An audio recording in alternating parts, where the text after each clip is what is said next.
I'm a fractional marketing leader, so I help startups and scale-ups run their marketing. Yeah, so perfect. He's going to talk to us today about content and distribution engines. And so trying to get you guys some content for your startup to get the word out. So yeah, go ahead, Tim. Absolutely. Thank you so much. Awesome to be here. I appreciate it. I'm also demoing some new tech right now, so excuse me as I make sure that my camera is following me.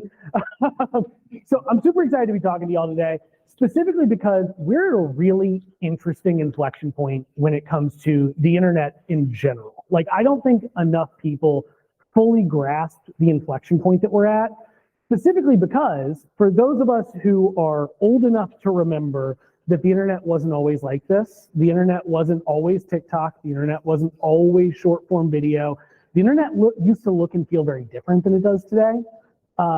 There's a cohort of us that sort of see that and understand that this is a different iteration of the internet than it used to be, but that are also old enough to remember that we have the autonomy to shape how this version of the internet looks moving forward. So I actually think this is one of the most impactful times for businesses of all stripes to be thinking about content, specifically because we have never been in a position where the landscape has been changing as much as it's changing right now. So before we jump in, I'd love to just hear from this group here in the room. Let's establish some context. When we think about content marketing, what do we think about? What comes to mind when we think about content marketing in our context? You shout things out.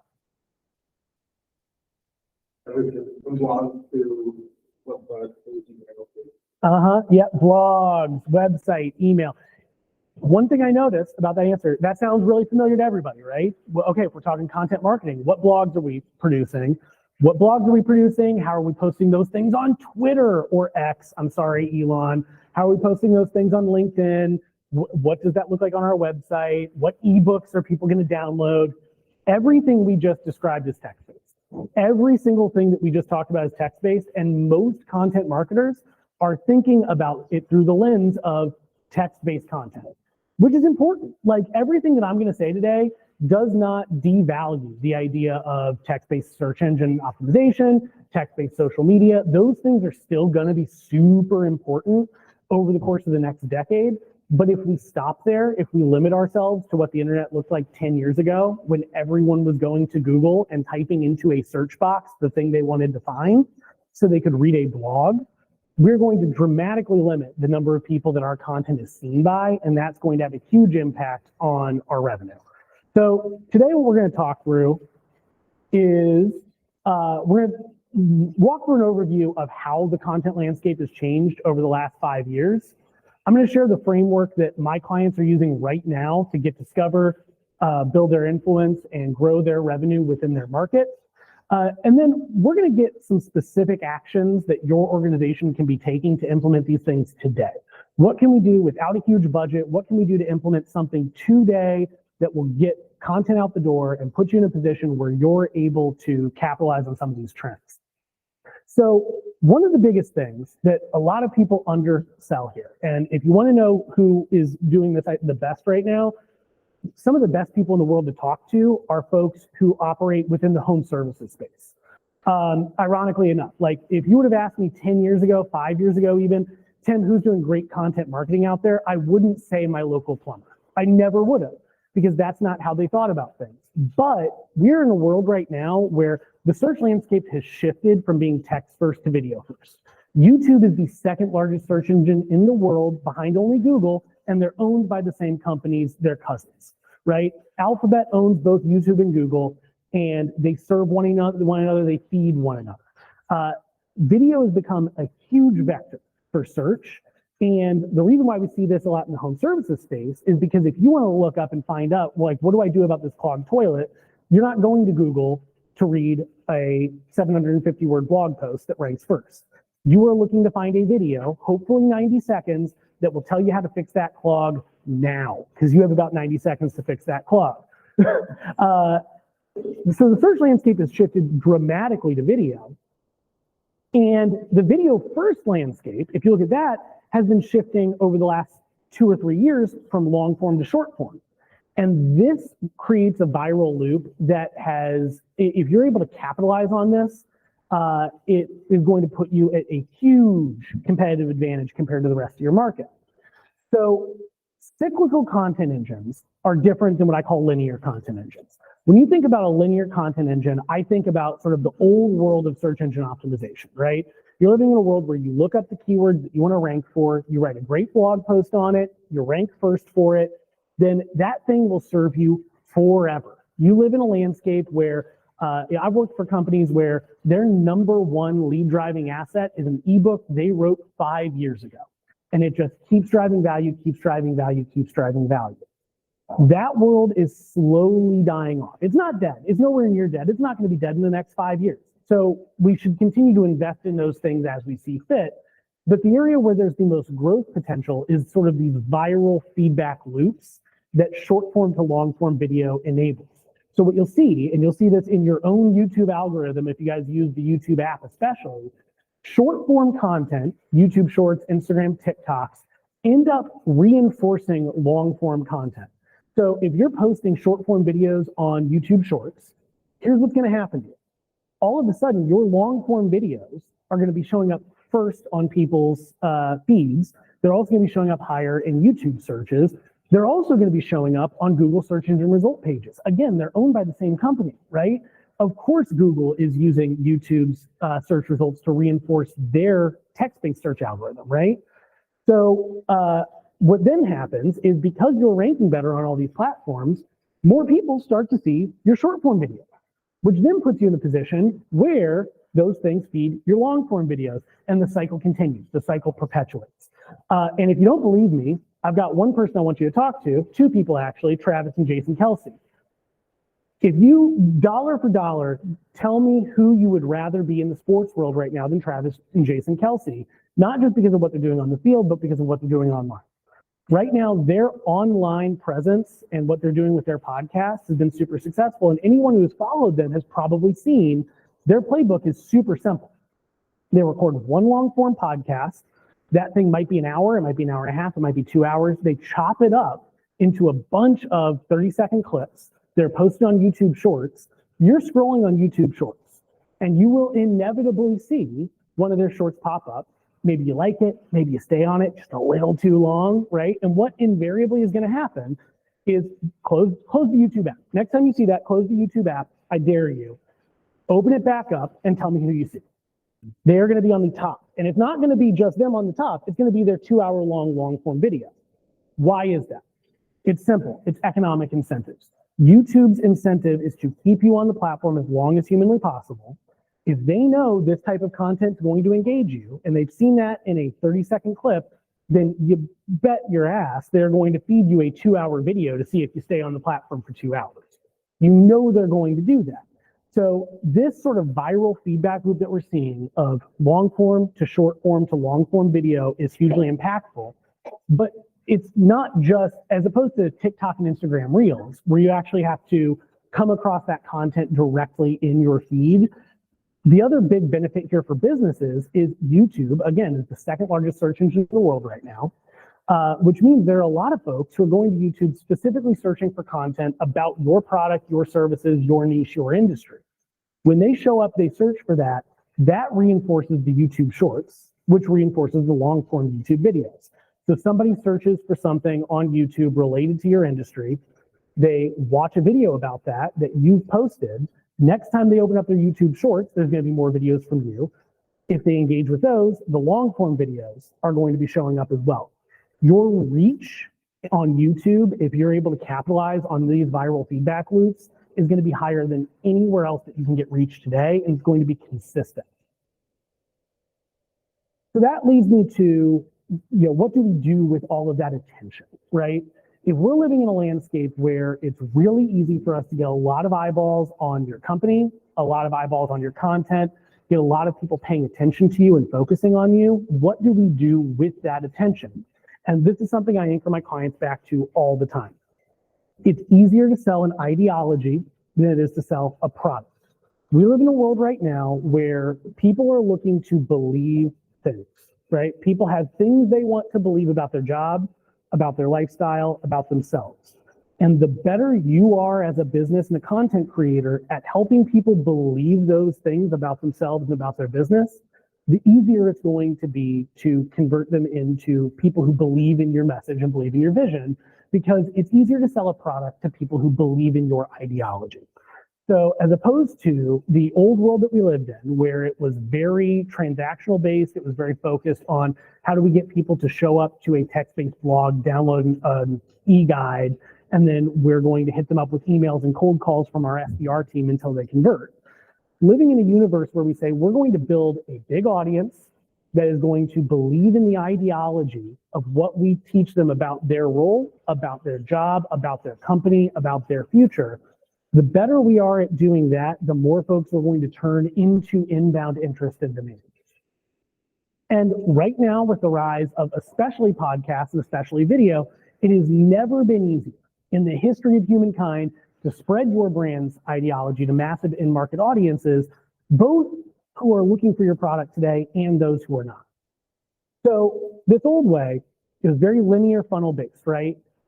Discovery happens via search, engagement happens via email, and conversions can be traced easily. Show of hands, who's heard of dark social?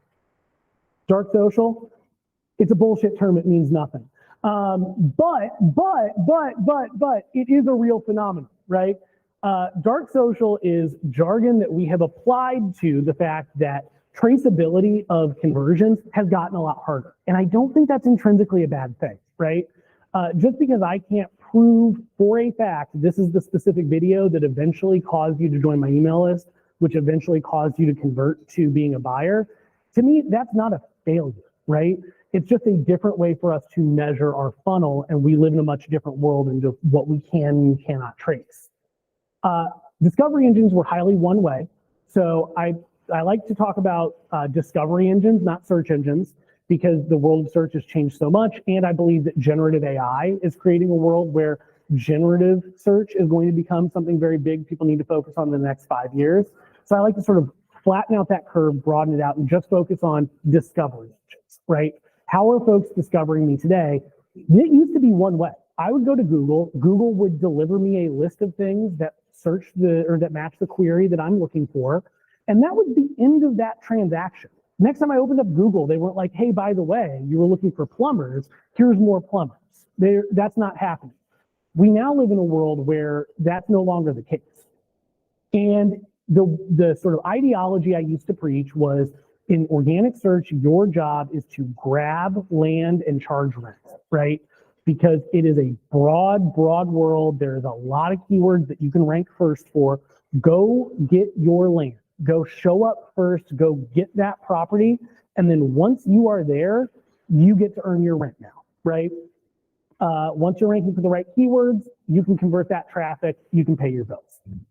This new way is much more cyclical. It's much harder to track. It's much harder to measure, but it's much easier to get broad reach, virality, and convert more folks into being on your email list, convert folks into being buyers. But that's because discovery happens everywhere, right? There's still a lot, especially in the B2B landscape, there's still a lot of folks who are only focusing on text-based search. And to be fair, text-based search is not going away, right? I think it would be a huge overgeneralization to say that text-based search is dead or is dying a horrendous death. Text-based search has plateaued. Text-based search is not growing at the clip it was 5 years ago. 5 years ago, the reason why your organic search kept going up and up and up was not because you were getting better at organic search. A lot of times it was because more people were searching. Like the aggregate volume of people searching on text-based search engines kept going up year over year over year. So if you were just doing your job, you were going to see up and to the right. We don't live in that world anymore. There are a lot of folks who are doing a great job of ranking for really valuable keywords that they don't know where to go because they're saying, well, we already rank first for all of our Cadillac keywords. Any other keywords we're looking to target, they're gonna be lower conversion, lower value for us. What's next for us? What's next is getting out of this text-based paradigm. These discovery engines are also feeding themselves. So like I said, we're not living in this linear world anymore where I go, I search, I find something, And then maybe I sign up for your email list. And if I sign up for your email list, I'll hear from you again. And if I don't, I will never remember the blog that told me this thing, right? We now live in a world where when you're discovering things and you're engaging with them, it's going to get fed back to you. It's going to get fed back to you a lot. And if you keep engaging with it, you are going to have more, you as a business are going to have more at-bats with your target clients than ever before. Historically, it's like, I got one shot, man. I got one shot. If I rank first for this keyword and I get somebody to my website, they better convert, because I'm never going to see them again if they don't, right? We don't live in that world anymore. This is going to keep feeding back to itself. We get more at-bats than ever. It's such a beautiful thing if we are willing to break free of this world of text-based only search. And that's why I like to preach to people, we need to stop focusing on converting web traffic into, ready to buy people today. The way I like to think about it is there are really two parts of this conversion process. Step number one is, how do we turn strangers into believers? Step number two is, how do we turn believers into buyers? They're fundamentally different motions. We need to use different types of content to accomplish each one. I'm going to walk through the exact content I recommend for both, but this is where I see a lot of people still falling down, where we're going to have very demand-based focused content. How do we convert folks who are on the blog into taking a demo with our sales team or into making a purchase today, instead of, I need to get folks following me on my email list, and then once they are there, I will focus on conversion. That is when we focus on turning believers into buyers. So I like to think about this as a cycle. The process is cyclical. There is a cycle that we can follow that if we get good at repeating, we will see continued results. And if we're good at measuring across this cycle, we are always going to know the next best thing that we can be doing as a business to be successful.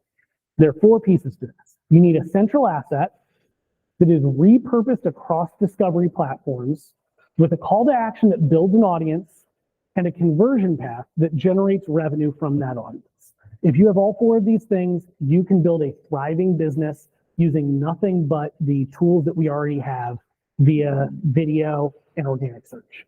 But you need all four of these. And the better you are at measuring each one, the more effective you're going to be at identifying what the problem is in your funnel. So let's dive into each one. Start with the centralized asset.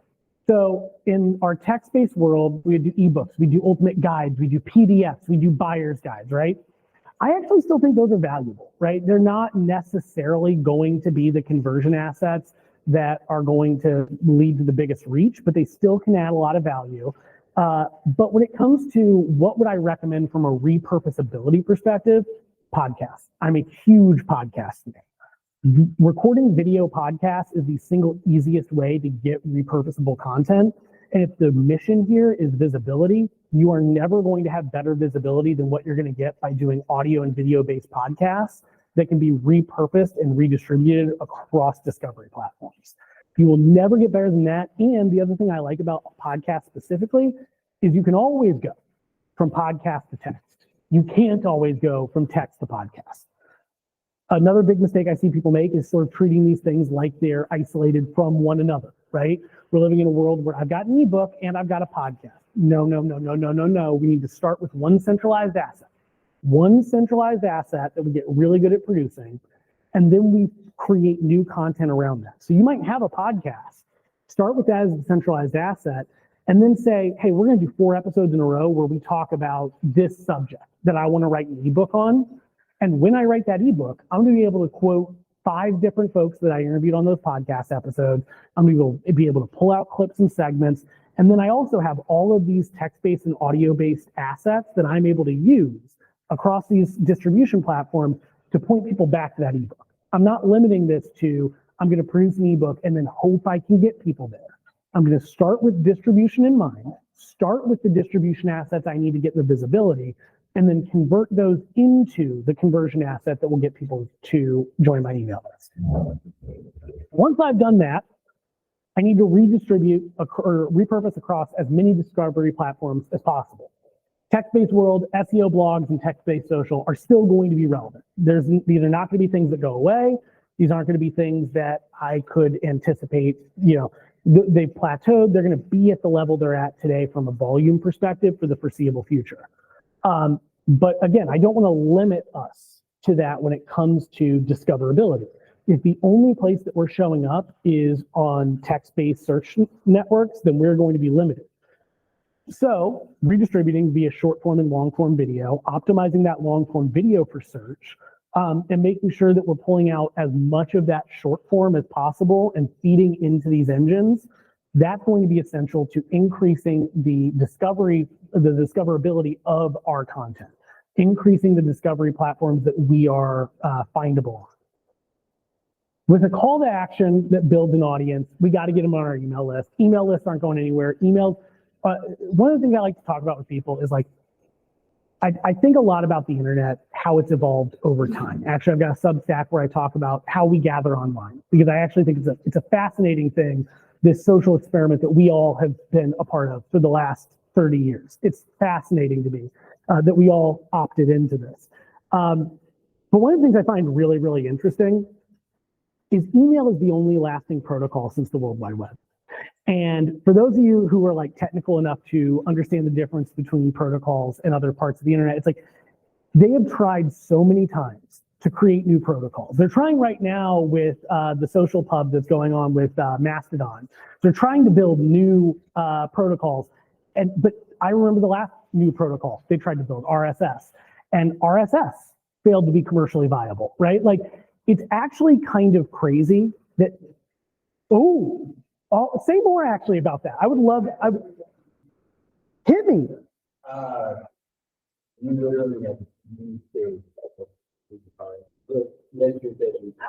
I agree, yeah. I agree. Well, yeah, no, so I agree. I think, so I would draw the line between commercial and technical viability. That's because I agree with you 100%. Dude, I'm an RSS stan, technically. Like, I agree with you so much. My beef is that RSS has been defunded, right? Like, that's my thing. Yeah. So I hear you. I agree with you there, because RSS to me was like the great hope. Yeah. But don't you miss those?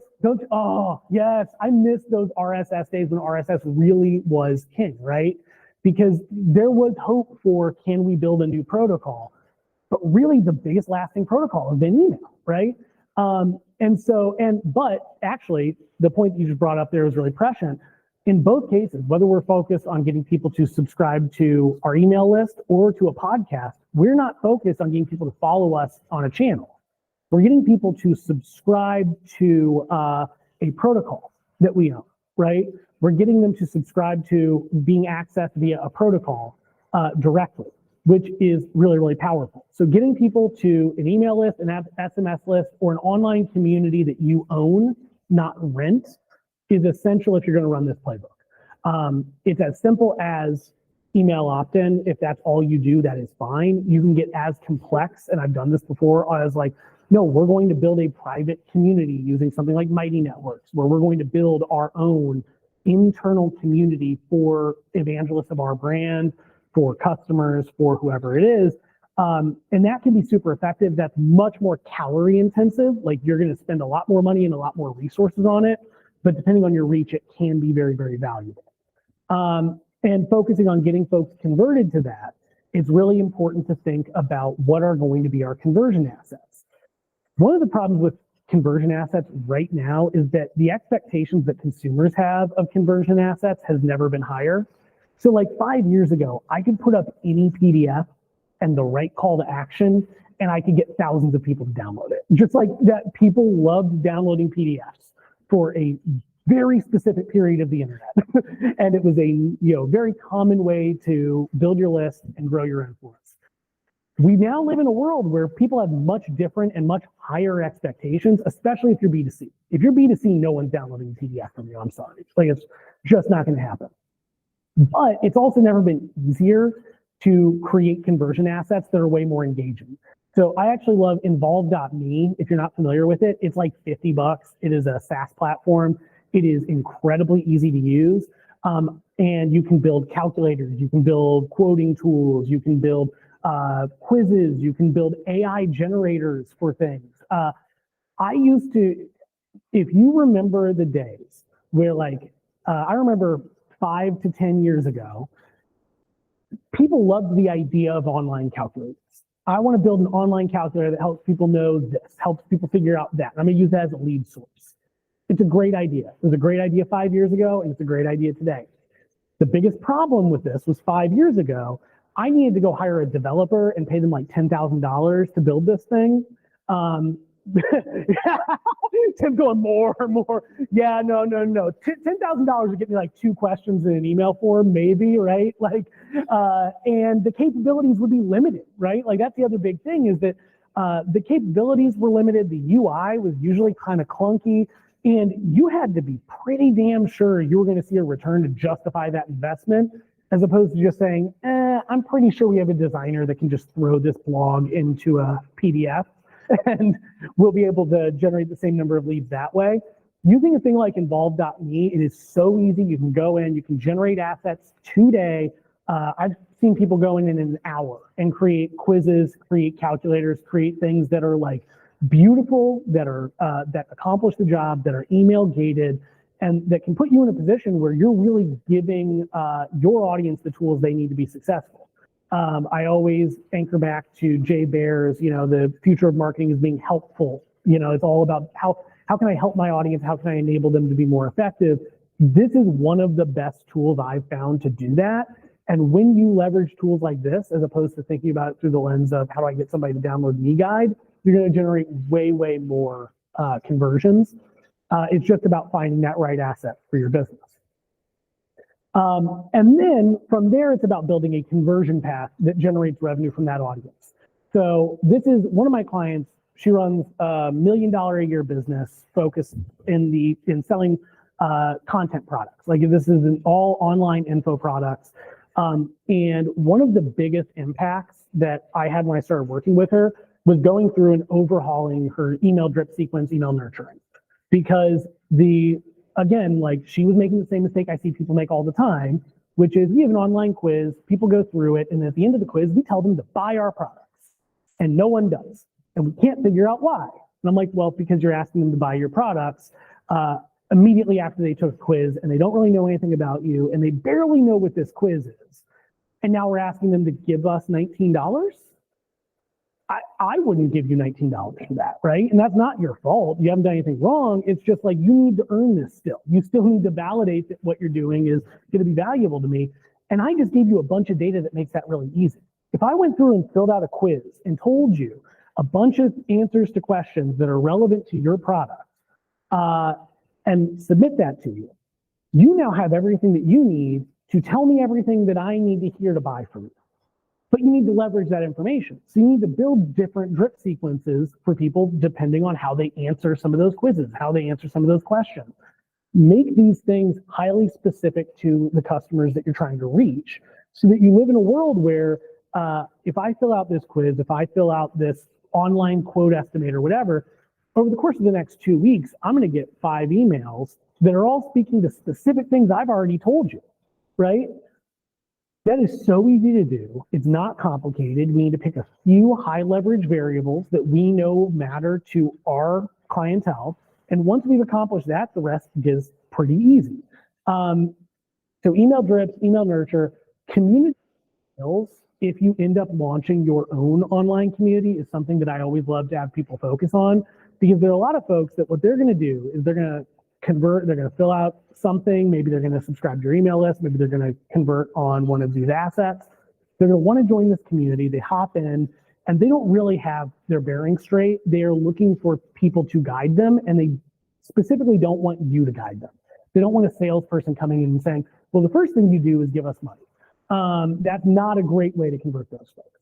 An amazing way to convert those folks is to have a really engaged audience of people just like them, people in their market, people who are doing the same job as them, to say, well, hey, listen, welcome to the community. Here are 3 things that I would recommend if you're looking to do X, Y, or Z right now.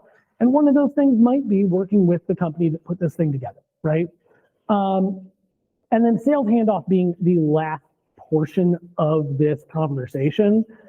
Again, like no one, 10 years ago, no one liked the experience of I downloaded an ebook and then immediately got cold called 2 minutes later by a salesperson saying, do you have any questions? Like nobody liked that 10 years ago. People especially don't like it today, right? We got a lot of warm up to do before we're ready to get them to that sales handoff. And ideally, by the time we get them through that email drip sequence and that email nurture, we're putting them in a position where that sales handoff is a lot easier and a lot more organic. So again, I like to focus on turning strangers into believers. That is the first half of this cycle. Building a centralized asset and repurposing it across discovery platforms, with that half of this equation is turning strangers into people who believe what it is that you're bringing to the table. And then turning believers into buyers is the back half. By drawing a line in the sand here and delineating, it becomes very easy for you if you're able to measure across all four stages of the cycle to figure out what's working and what's not. One of the most common things I see when I first jump into working with a client is I come in and they say, we're not generating revenue. I'll say, okay, great, awesome. Amazing place to start. Why, right? Let's take a deeper look, right? Is it that we aren't in front of enough people? Is it that we're in front of enough people, but they're not converting? Is it that we are getting people to engage with us, but then they are not the target buyer? Like, what is it specifically that we are doing wrong? If we measure all four of these things, it becomes incredibly clear very quickly. Okay, we're not getting the reach, we're not getting the engagement, we're not getting the conversion, or we're not getting the retention that we need for our business to be successful.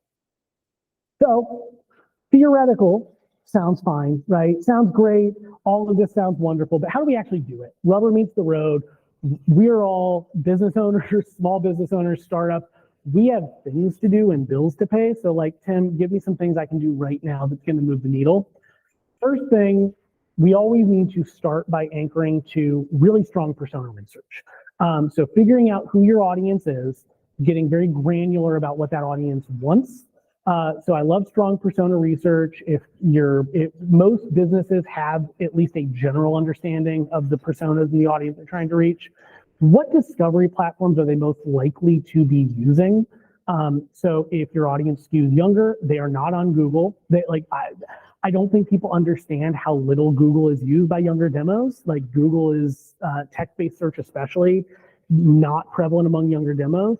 But that being said, like, Instagram and Facebook are incredibly prevalent among older demos. Like, I've got a client that their target demo is between 40 and 60, and Instagram and Facebook are amazing channels for them right now. So really understanding the discovery platforms and the channels that they're on, and then what are they looking for on those discovery platforms? So for those of you who remember the days of, Google, SEMrush, that level of keyword research, this is the exact same process, but across other platforms, right? How do we figure out what they're looking for on YouTube? How do we figure out what they're following on Instagram? There are a ton of tools out there that, that are world-class at this, but really figuring out who's your audience, where are they, and what are they looking for while they're there. Once we figure that out, I like to ask, what does your audience want to believe, right? We have moved beyond the world of like, I'm looking to do a thing, I need help doing the thing, give me the 3 steps to do the thing. That used to be content. Content used to be, hey, I'm looking to do this Google Analytics integration. I'm going to search for the exact thing I'm looking to do. I'm going to download a PDF that tells me exactly how to do it. That content can still be super helpful, but if we're looking to feed this engine of turning strangers into believers, we need to think, what does that audience want to believe about their job?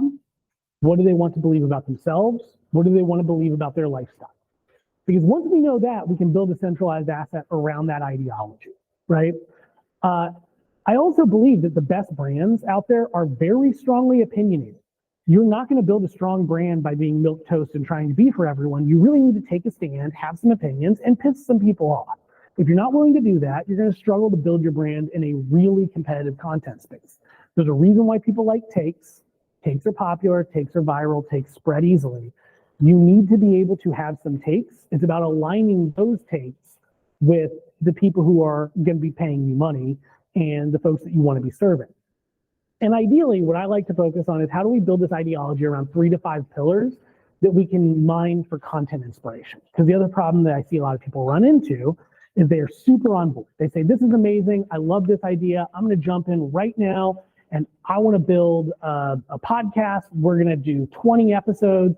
They get through 20 episodes, they're feeling great, and they say, I said everything I have to say now. And they need to keep going for another 5 years. What do I do now, right? By having these 3 to 5 key pillars, you're able to go back and say, all right, well, what have I not said about this specific thing, right? So like one of my clients who we're launching a podcast right now, she sells primarily to women. It's a fashion influencer who sells primarily to women.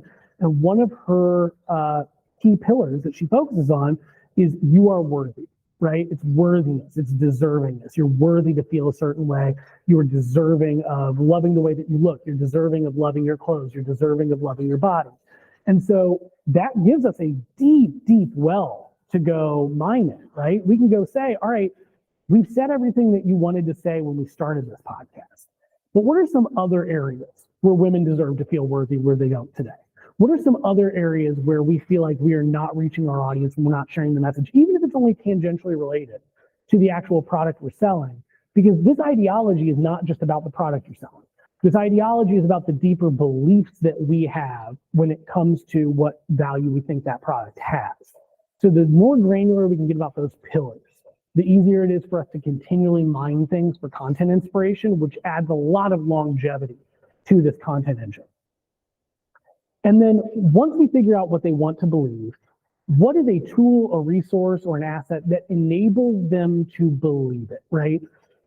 We're all humans. Every single person in this room wants their life to be better in the future than it is today. We all do, right? Like, is there anybody who wants their life to be worse? Like, is there, we all want things to be better. We all want to improve ourselves. We all want to make more money. We all want to be more successful. We all want to have more friends. There are all these things that we want, right?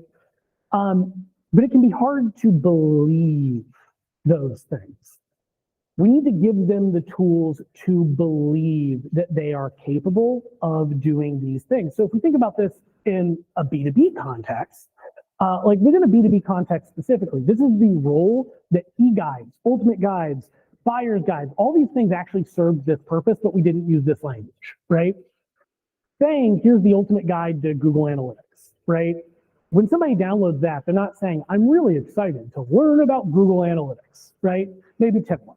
But most people weren't. Most people were like, I know that for me to either be successful or demonstrate the success that we're having or make more money or get promoted or get some resources or have a bullet point to put on my resume, I need to be able to demonstrate this. I need to be able to demonstrate that we're driving more traffic. I need to be able to demonstrate that what I'm doing is working.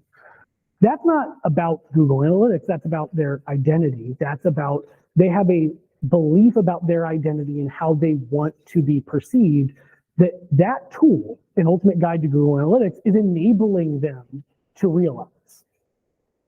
That is the exact same world we live in today, but the goalposts have moved back about 50 yards. So it's just a lot harder to hit than it used to be. Because if we live in a world where our primary call to action is not focused on download this guide, fill out this thing, but it's more focused on, here is a specific thing that you want, right? I've got a client who's in the recruiting space, and for them, it's like, for their target buyers, their customers don't want necessarily, like, I need a hire. No, they don't need a hire. They don't. No one hires somebody because they need a hire. They need that person to do something. They need somebody who's world-class in a thing to take their business to the next level. How do we position this tool or asset into being the thing that helps them find that contributor that will take their business to the next level? Because that's actually what they're buying. This could be research that validates what they believe. This could be an interactive tool that inspires them. This could be education that could grow them into a new version of themselves. This asset is not focused on specifically accomplishing one job. It's focused on helping them believe that they are capable of evolving into this next version of themselves. And then we gate this behind an email form. 90+% of your content should be ungated. This is the only thing that's the exception. So there are a lot of folks out there that debate gated versus ungated content. I think that's a dumb debate because it's a false choice. Like, there is some content that should always be ungated. There is some content that is going to have to be gated because to the best of my knowledge, nobody here works for the New York Times. Like none of our businesses are, we just get eyeballs to content, sell ads against it. Unless you're living in that world, you need to gate something. Otherwise, you're not capitalizing on the value that you're creating. And then once we figure all that out, we figured out how to turn strangers into believers. So who's your audience? Who are the strangers we want to reach? What does that audience want to believe? What do I want to turn them into believers of? What is a tool asset or a resource that enables them to believe it? We've now turned them into believers. Once we've done that, we've built a list of believers. What are the barriers that are keeping those believers from becoming buyers? And I like to build email nurture paths that directly address every single objection I know my sales team gets. And the reason I do this is not because I'm a good email marketer, it's because I got my ass kicked in enough sales trainings. That's something, as a revenue leader, I believe it's like my responsibility to understand the sales process, even if I'm bad at it. And one of the things that I've learned going through sales boot camps, going through sales training, working with sales coaches, is you need to be addressing objections up front because they're there whether you address them or not, right? And the most successful salespeople I've ever seen are the ones who are really good at saying, listen, I already know what you're thinking, right? I know that these are the 3 key objections that every time I sit down with somebody and I talk to them about this, they're going to say they don't have this, they don't want this, and they don't need this, right? Well, let me walk you through each one, right? And the better you are at directly addressing those objections and countering them or redirecting them, the more successful you're going to be at selling. Don't put all of that on your sales team. Don't put all of that on a landing page. Put it in that email nurture path. Start working on those folks early. Start seeding that message as early as possible. You're already thinking, well, listen, I can't hire somebody to do this because I don't have the budget. Okay, how do we counter that, right? Think about this conversion path like a salesperson, because at this stage, that's your job. Your job is no longer getting them to believe you've already done it. How do we turn them into a buyer? Address those objections head on and provide a lot of social proof and data. So I usually tell people for every 1 email that you're sending out that doesn't have any social proof, you need to be sending 3 that do. Because social proof, social validation, seeing customer case studies, seeing testimonials, seeing video testimonials, seeing data points of this customer went from X to Y, those are the things that are going to lead to those conversions.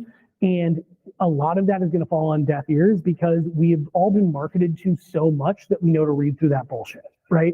We've all been marketed to so much and so frequently using the exact same playbooks that, like, if we see one data point, it's like, well, this person increased search volume by 400%. We have been trained to say, okay, so it went from 1 to 5.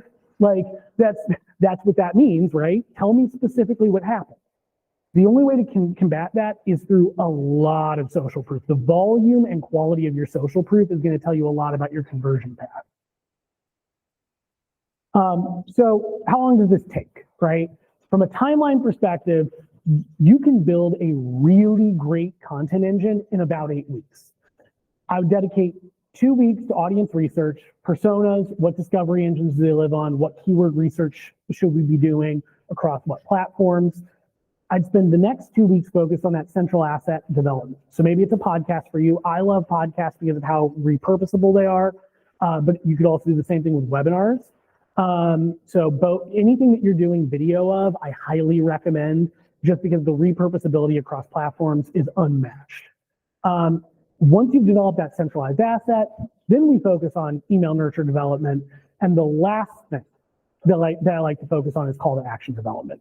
The reason why I like to do that is I want to know what I'm selling before I tee up the call to action to get them on the list.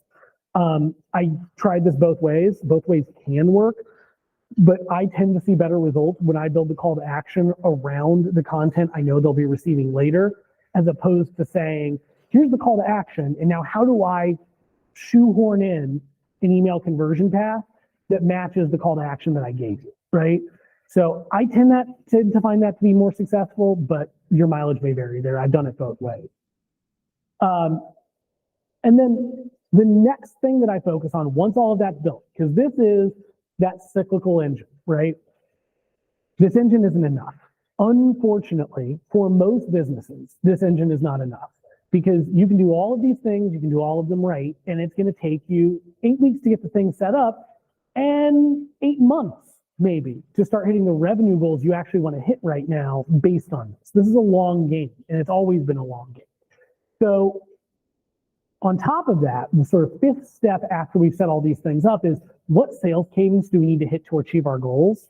So this is the exact equation that I run my clients through to figure out, all right, we figured out what content looks like. We figured out what content success looks like. Now let's figure out what we need to do above and beyond that in order for us to hit our business goals, because we only pay for this if we hit our business goals.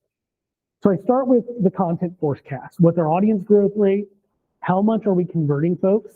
What's our average contract value? And then from there, you can get your projected revenue from just the content engine. So you can say, all right, just this content engine alone, nothing else. We know we can count on this amount of money. What are our current sales goals? So what are the non-content sales goals we need to hit and total sales goals? And then what's the delta between these two things? Sales goal minus non-content sales minus projected content revenue. That doesn't sound right. Sales goal minus projected content revenue. No, minus non-content sales. So sales that exist as, so you've got now outbound team cold calling. How much are we going to get from those folks, right? How much are we going to get from existing businesses? That will help us figure out how much sales do we need from ongoing promotions. Every client I work with kind of needs to have two engines going at one time. They need to have this content engine that's going to be driving a lot of long-term value. And the goal is eventually this engine is driving 90% of the revenue that marketing is responsible for, but that's not going to happen on day number one. So they're going to need to run online ads, promotions, discounts, email blasts where they're focused on key discount for some product or service, right? They will need to run those promotions, but the most important thing as we're building this audience is to figure out how much do we need from those ongoing promotions and how do we restrict our campaigns so we aren't over indexing on selling to our audience. That way we can balance.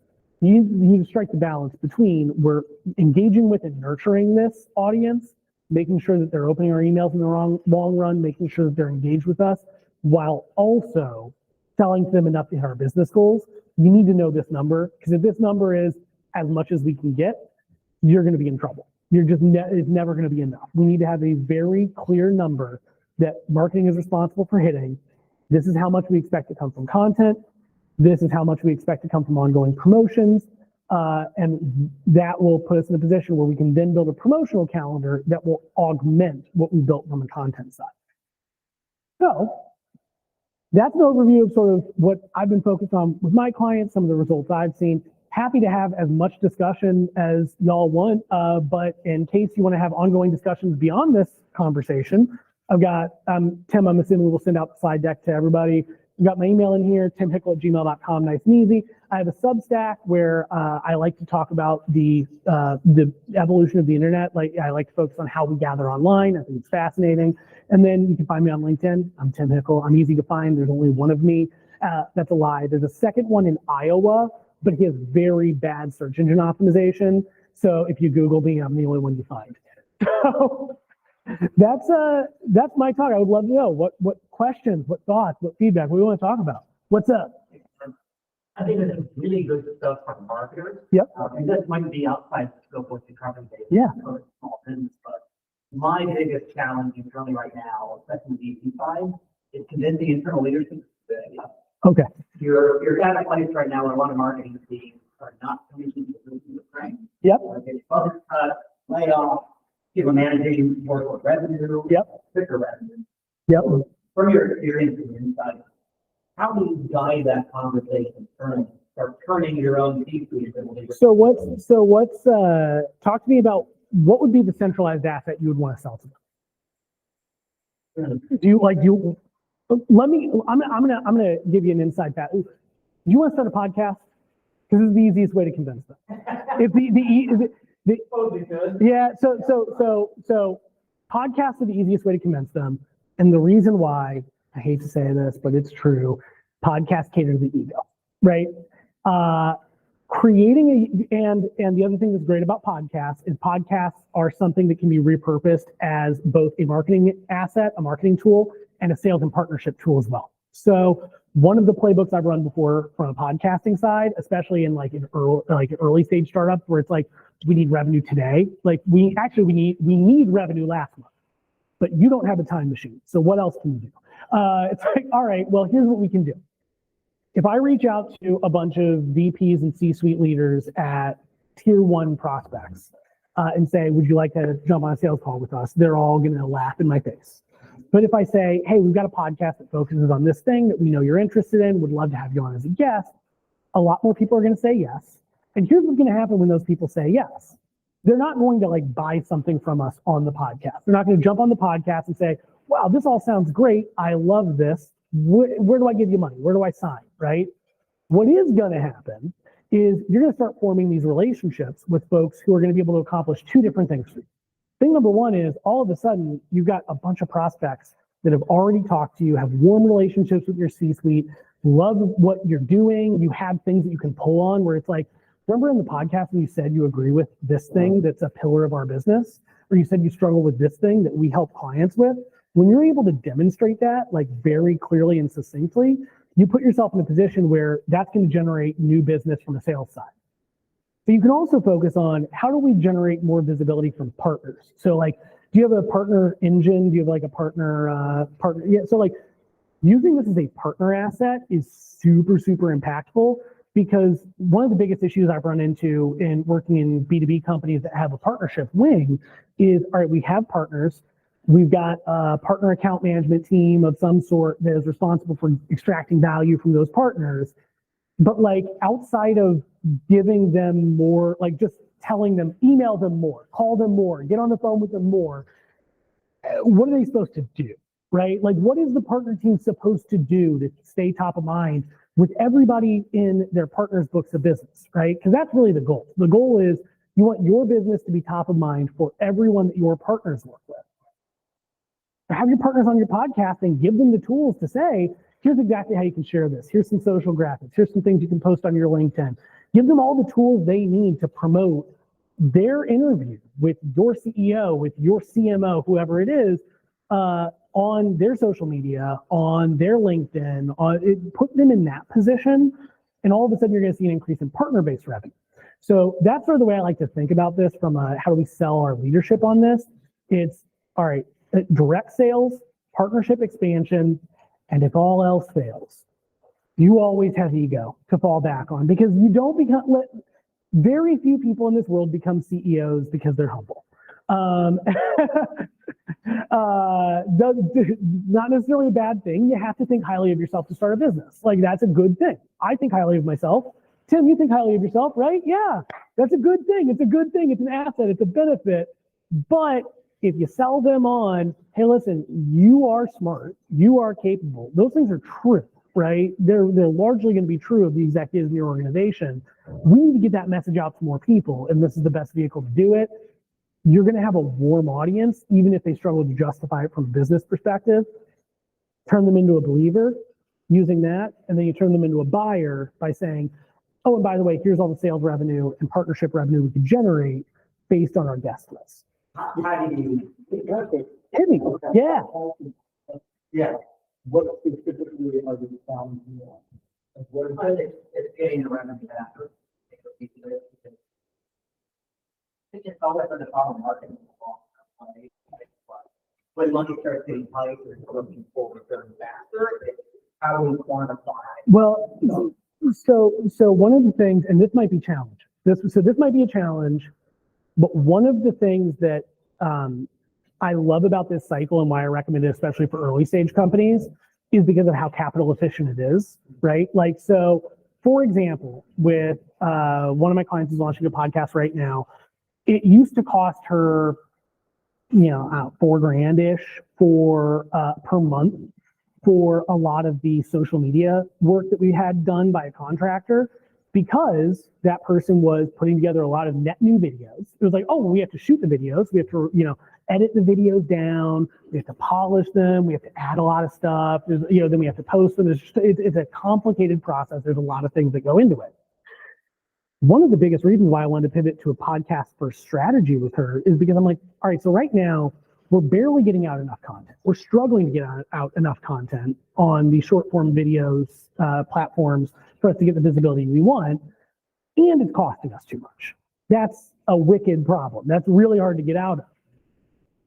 But now I do record one podcast a week, and I'm able to slice that up into 80, 90% of the content we need. And we need this person now to focus on 10 to 20%, and they can really focus on making that 10 to 20% really great at a lower cost, at a more capital efficient cost. So one of the things that I would think about if I were in your shoes is, could we live in a world in which and this is an exact playbook that I've helped somebody set up. We record a podcast, record a video podcast, and chop up the video and the audio, download the transcript, feed the transcript to ChatGPT. All of a sudden, we've got 3 blog posts, right? Like, you can create a world where you get the rough draft of 3 different blog posts delivered to you by AI. Doesn't mean we're done. You'll probably need to go in and polish some things. We are not necessarily there from a generative AI perspective yet, where I would say, yeah, just copy and paste whatever ChatGPT gives you. But if right now, I hate to say this, but if right now you're paying 3 content writers, you might only need 1, right? Like, you might be living in a world where if you want to get more capital efficient, the key is looking at the way that you're approaching your machinery and figuring out, like, what are the cars that are expensive to take out of the garage, right? Like, what are the I talk about that with like trade shows a lot. I always talk about how like everyone wants a Lamborghini, but the cost of a Lamborghini is not $100,000, because every time you take a Lamborghini out of the garage, the cost of you driving your Lamborghini is a lot higher than the cost of me driving my Sonata, because there are a lot of considerations for those high ticket assets that you don't really need to consider in different worlds. So like, what's the cost of getting a blog post out the door for you? And could you, by recentering your content strategy around something that is easier to implement and lower like unit economic cost wise, could you create a universe in which you're able to get the exact same amount or more done, but at a much lower cost, much more capital efficient? Yeah, exactly. That's what I'd be thinking about. I'm happy to chat more about it too. Yeah, absolutely. What other questions do we have? What other thoughts? What else do you want to talk about? A little more nuts and bolts, but do you go about producing your videos for TikTok and Instagram Reels differently than YouTube Shorts, seeing that YouTube kind of feeds that longer one automatically? I don't, but that's something I've over the next few months I'm testing is, do we see differences in the types of content that performs well across these channels? Right now, I just sort of optimize it as short form, long form, right? I just think about it through that lens. But one of the things I'm actually in the process of testing with one of my clients is like, okay, we know for her specifically, it's like, all right, your Instagram outperforms your TikToks and YouTube Shorts. Is that just the platform? Is that just like, well, this platform happens to have more people in your demo? Or is there something about the way this content is produced that makes it more conducive to Instagram than YouTube Shorts? Yeah. So you're using the same format across all 3? Yes. Same video? Yep, same video across all 3, yep. And then the other cool thing is like going back to that capital efficiency, what I'm able to do, I always tell my clients, like, I don't like opinions. Anytime I'm in a meeting and I hear a bunch of opinions, I'll say opinion. I don't care about anybody's opinion. And I hope you don't care about mine. Like, I don't care how much you're paying me. I don't care. I hope you don't care about my opinion either, because opinions will not pay your bills. They don't pay my bills. Facts pay my bills. And we live in a world where I can get really good facts. And so we should do it. So like, going back to that efficiency piece, one of the things that I do all the time is like, all right, this podcast, I'm going to chop into 10 shorts that are all okay. None of them are going to be like super optimized. It's literally like, I use Riverside FM, which is an awesome platform because they have AI that can generate this for you. And the AI is like just okay, but it's good enough to let a dummy like me go in and play with it and make it better. So I love Riverside FM. You go in, you chop up all these short forms, and they're going to be okay. They're going to be those kind of standard boilerplate, like just has the text highlighting at the bottom. It's, it's not going to have things popping in. It's not going to be You know, those videos, you know, it's not going to be one of those. I don't need one of those. Here's what I am going to do. I'm going to post 10 of these, and whichever two get the most videos, I'm going to pop over to my social media partner, and I'm going to say, all right, these two videos just went gangbusters. I want you to make them 10 times better, and we're going to repost these ones because we've got data, we've got facts. We know this message resonates. Let's capitalize, right? As opposed to me guessing, because I don't know if you know this about me, but I am often wrong. It's one of the things I'm best at in the world is being wrong. So I've just stopped trying to be right. I just let the facts tell me what to do, and things tend to work out okay. What else? Well, I would imagine that the hardest part of this show is the development of the ICTA. Yes, it is. Yes. Yes. Have the ability to storage You were right. and it's meaningful or supposed to say different and meaningful. What kind of advice might you give?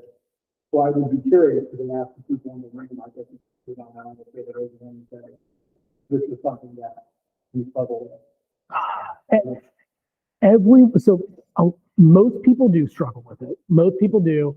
And thus far, the best solution I have found is very deep dive sessions with founders and executives where you're able to ask really probing questions. If I'm being honest, like part of what I love the most about my role as being more of a fractional leader, a fractional consultant, is it's a lot easier for me to just look at CEOs and be like, well, that's not interesting. That's bad. Like, because you kind of need to be able to say that, and it's hard to say that as a W-2 employee. It's hard to be like, oh yeah, my boss's boss doesn't know what he's talking about, but you know, you do need to be able to push on like, okay, well, everyone says that. Like, everyone says that they do this, right? Actually, I've got one client in particular, they're a recruiting company, and one of the things this is one of the things they struggle with specifically because it's like, well, our thing is, you know, we can give you the best talent in the market. And I'm like, everyone says that, and they can't. Like, it is, number one, what you're promising is like statistically impossible unless there's something else going on here, in which case we should talk about the other thing going on.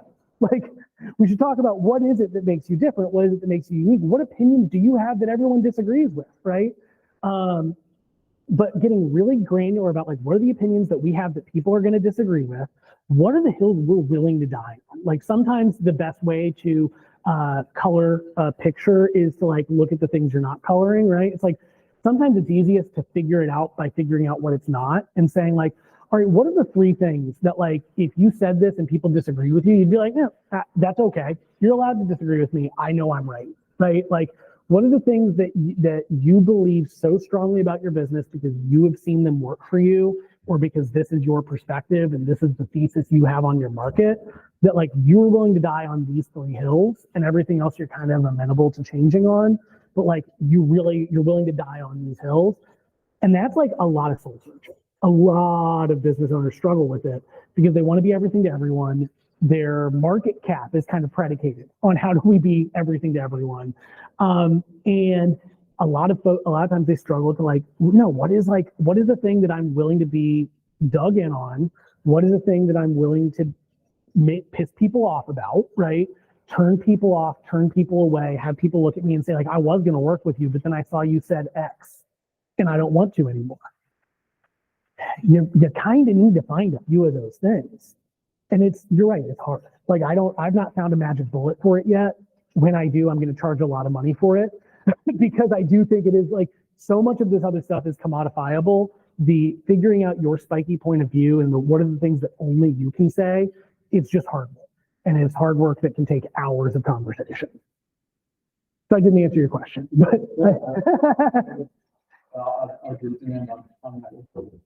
You know, especially if it's easy to figure out who your target customer is. yes. You're also trying to do it on. Yes, I would agree with that. I would agree with that 100%. Who are you building for? Who your audience? You built your community, your ideology. Yes. Who would be happy with that? Yes. Even if you offer a product or service that everybody else can offer, typically, if you post that, there is a small group of folks that intend to have a program. Yeah. And so it's like, yeah, we all do recruiting, but for some reason, I can go find a product marketer or something like that. Yeah. Whatever. Well, or one of the things I've been pushing that specific client on is like, let's really lean into your process, right? Like, because anyone can go out and get these candidates, right? what is it about your process that gives these customers the peace of mind that this is taken care of for them in a way that it wouldn't be if they had an in-house recruiter or another recruiting partner working on this? Because everybody else is going to promise this thing, right? This is that like classic Mad Men thing of like it's toasted. It's like, well, everyone has a recruiting process. I'm like, yeah, but this one is toasted, right? So yeah, I hear that. Awesome.